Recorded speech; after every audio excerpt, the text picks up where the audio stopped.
छोटे से गांव दौलतपुर की औरतें रोज कुएं पर इकट्ठा होती हैं, पानी भरने के बहाने, लेकिन असल में दूसरों की जिंदगी में झांकने के लिए। उसी गांव में रहती है गौरी, एक सीधी सादी सुंदर औरत। शादी के 8 साल हो जाते हैं, लेकिन गौरी माँ नहीं बन पाती। गांव की औरतें उसको बाज कहती हैं, ताना मारती हैं और उसकी परछाई से भी बचती हैं। गौरी हर दिन खुद से एक ही सवाल पूछती है, मैंने ऐसा क्या किया है जो भगवान ने मुझको यह सजा दी है। उसका पति रघु सीधा साधा किसान है। वह गौरी से बहुत ज्यादा प्यार करता है, कभी उस पर शक नहीं करता है। कहता है, तू मेरे लिए काफी है, बच्चा ना सही हम साथ तो हैं। लेकिन गांव वाले, उसकी सास, यहाँ तक कि उसका पिता रोज उसका अपमान करते हैं। एक दिन उसकी सास और उसका पिता दोनों मिलकर उसे अपशगुन कहते हैं। गौरी का दिल टूट जाता है। वह रोती है, चिल्लाती है और बिना कुछ कहे गांव से बाहर जंगल में चली जाती है। गांव से दूर गौरी जंगल में बैठती है और रोती है। रोते रोते उसकी आंखें सूज जाती हैं। तभी झाड़ियों के पीछे से एक अजीब सी आवाज आती है, घंटियों की, डमरू की और किसी के मंत्र पढ़ने की। गौरी डरते डरते उठती है और सामने एक अघोरी बाबा को देखती है। बाबा उसे धीमे स्वर में बोलते हैं, क्या दुख है देवी जो आंसू रोक नहीं पा रही हो। गौरी सारा दुख बता देती है।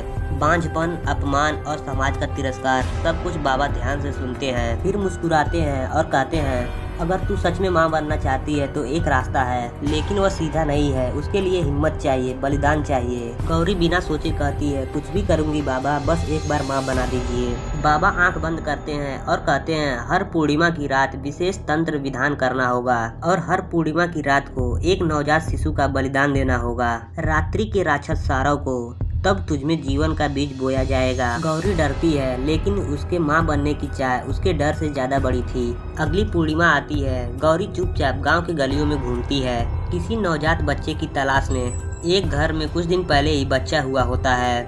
रात में जब सब सो रहे होते हैं, वह चुपचाप खिड़की के रास्ते अंदर घुसती है और बच्चे को उठाती है और चुपचाप जंगल की ओर भाग जाती है। अघोरी बाबा पहले से ही तैयार होते हैं। उनके सामने अग्नि जलती है और मंत्रों की आवाज सारे जंगल में गूंजती है। गौरी बच्चे को बाबा को सौंप देती है। बाबा उस बच्चे को लेकर मंत्र पढ़ते हैं। अचानक धुआं गाढ़ा हो जाता है और एक विशालकाय छाया निकलती है। उसकी आंखें एकदम लाल और शरीर एकदम लोहे जैसा काला, और गूंजती हुई आवाज। वह राक्षस बच्चे को उठाता है और गरजता है और वहाँ से गायब हो जाता है। गौरी डर के मारे कांपने लगती है, लेकिन बाबा कहता है, अब 6 और पूर्णिमा बाकी है देवी। गौरी अब हर पूर्णिमा की रात अघोरी बाबा के साथ जंगल जाती है। गांव से एक एक करके 7 नवजात शिशुओं को उठा लेती है। हर बार राक्षस सारव प्रकट होता है और बच्चे को लेकर गायब हो जाता है। गौरी का दिल अब डर से नहीं बल्कि लालच से भरने लगता है। हर बलिदान के बाद गौरी का चेहरा और भी ज्यादा चमकने लगता है। अघोरी बाबा मुस्कुराते हैं, जैसा कि सब उन्हीं के अनुसार हो रहा है। 7वीं पूर्णिमा की रात अंतिम बलिदान होता है। जंगल में हवा रुक जाती है, पत्ते थम जाते हैं और सारव अपने सबसे विकराल रूप में आता है। इस बार वह गौरी को देखता है और गहरे स्वर में कहता है, तेरा वचन पूरा हुआ, अब मैं अपना वरदान देता हूँ। सारव अपनी लंबी जीभ से गौरी के नाभि पर गोला बनाता है और गायब हो जाता है। बाबा कहते हैं, अब तू माँ बनेगी देवी, एक ऐसा ही बालक जो तुमसे जन्मेगा, लेकिन याद रखना यह कोई साधारण बच्चा नहीं होगा। गौरी इन सब चेतावनियों को नज़रअंदाज कर देती है।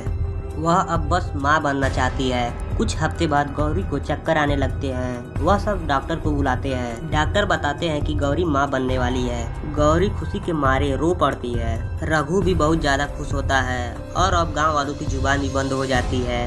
उसकी सास और ससुर दोनों भी पूजा पाठ करने लगते हैं।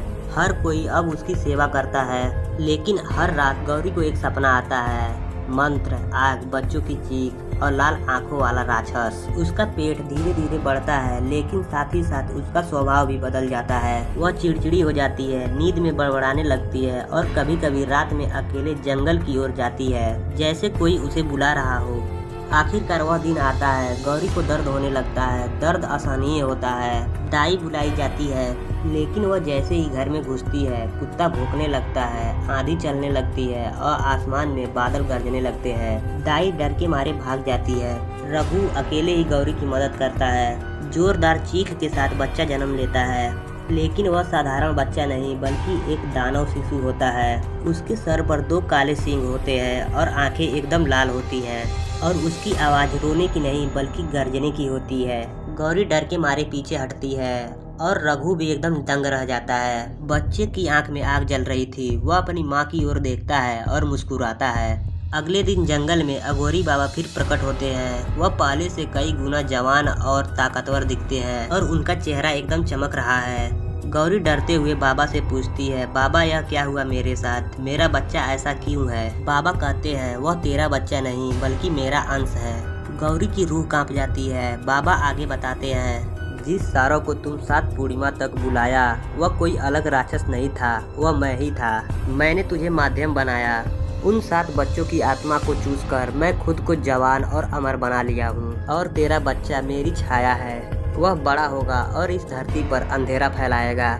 गौरी चिल्लाती है और कहती है, तूने मुझे धोखा दिया बाबा।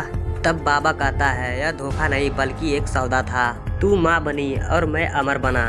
रघु बाबा को मारने के लिए आगे बढ़ता है लेकिन बाबा एक झटके में रघु को हवा में उछाल देता है। गौरी अब समझ चुकी थी जो उसने माँ बनने के लिए किया था वह श्राप नहीं बल्कि एक अभिशाप बन चुका है। और उसने उस बच्चे की ओर देखा। वह बच्चा रो रहा था। आग और भी भड़क उठी और आसमान एकदम बादलों से गरजने लगा। अब आगे क्या होगा? क्या गौरी को जिंदगी भर उस श्राप को झेलना पड़ेगा या कोई ऐसा होगा जो उसे उस श्राप से मुक्त करेगा?